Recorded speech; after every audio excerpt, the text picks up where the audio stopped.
কি দেখে লোভ লাগছে? আজকে আপনাদের সাথে দারুণ মজার একটা চিকেন রেসিপি শেয়ার করব। এর জন্য আমি এখানে 4 পিস চিকেন নিয়ে নিয়েছি আর এগুলোকে খুব ভালোভাবে ধুয়ে পরিষ্কার করে নিয়েছি। এখন আমি এর মধ্যে 1 চা চামচ আদা রসুন পেস্ট, স্বাদ মতন লবণ, হাফ চা চামচ হলুদ গুঁড়ো, 1 চা চামচ মরিচ গুঁড়ো আর 1.5 চা চামচ ধনে ও জিরার গুঁড়ো দিয়েছি। সামান্য একটু সয়া সস দিয়েছি, কোনটা দিয়েছি আপনাদেরকে দেখিয়ে দিয়েছি। আর অল্প একটু করে আমি লেবুর রস দিয়েছি। চিকেন ম্যারিনেট করার সময় অবশ্যই চেষ্টা করবেন লেবুর রসটা দেওয়ার জন্য। আমি এভাবেই সবসময় চিকেনটাকে ম্যারিনেট করি। লেবুর রসটা দিলে কিন্তু চিকেনটা খেতে দারুণ মজা হয়। এখন আমি খুব ভালো করে মশলাগুলোকে চিকেনের গায়ে খুব ভালো করে মেখে নিচ্ছি। এভাবে মেখে ম্যারিনেট করে চেষ্টা করবেন ঘন্টাখানিকের জন্য এটাকে রেস্টে রেখে দিতে। আর হাতে সময় না থাকলে 5 মিনিট রেস্টে রাখলেও হবে। আমার হাতে যেহেতু সময় ছিল আমি অনেকক্ষণ রেস্টে রেখেছি এটাকে।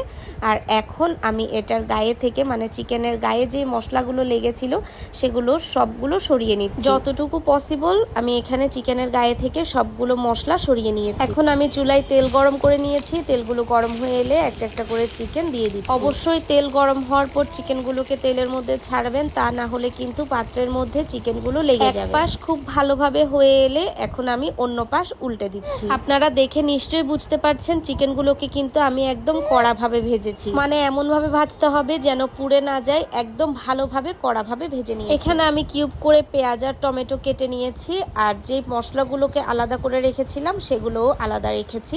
আর চিকেনগুলো ভালো করে ভাজা হয়ে গেলে সেই মশলাটুকু আর পেঁয়াজ আর টমেটোগুলো দিয়ে মশলার বাটিটা ধুয়ে সামান্য একটু পানি এখানে আমি দিয়ে দিলাম। এখানে কিন্তু আমি কোনো ধরনের বাড়তি পানি ব্যবহার করিনি। আর আমি এখানে 1 টেবিল চামচের মতন টমেটো সস ব্যবহার করেছি। আর কিছুই করব না, শুধুমাত্র নাড়াচাড়া করে এটাকে ভালো করে কষিয়ে নিব। লবণ দিতে ভুলে গিয়েছিলাম, তাই আমি এখানে স্বাদ মতন অল্প একটু লবণ দিয়ে দিচ্ছি। আর ভেবে দিতে হবে, এখানে যেহেতু আমি সস দিয়েছি, ম্যারিনেট করার সময় আবার সয়া সসও দিয়েছি এবং ম্যারিনেট করার সময়ও কিন্তু আমরা লবণ ব্যবহার করেছি।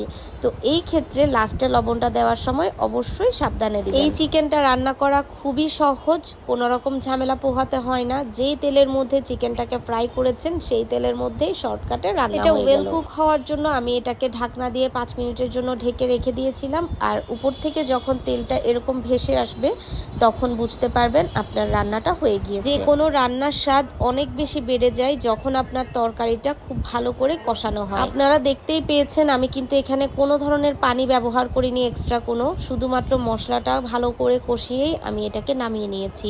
আর এটা খেতে এত মজার, আপনারা জাস্ট একবার খেলে ফিদা হয়ে যাবেন। আজকে আমি এটা রুটি দিয়ে খাচ্ছি, আপনারা চাইলে ভাত দিয়েও খেতে পারেন। আমার এই ডিফারেন্ট স্টাইলে চিকেন রান্নাটা আপনাদের কাছে কেমন লেগেছে অবশ্যই কমেন্ট করে জানাবেন। আর কেকের ভিডিওর পাশাপাশি এভাবে যদি রান্নার ভিডিওগুলো দেখতে চান অবশ্যই কমেন্ট করে জানাবেন। আজকে বিদায় নিলাম, আল্লাহ হাফেজ।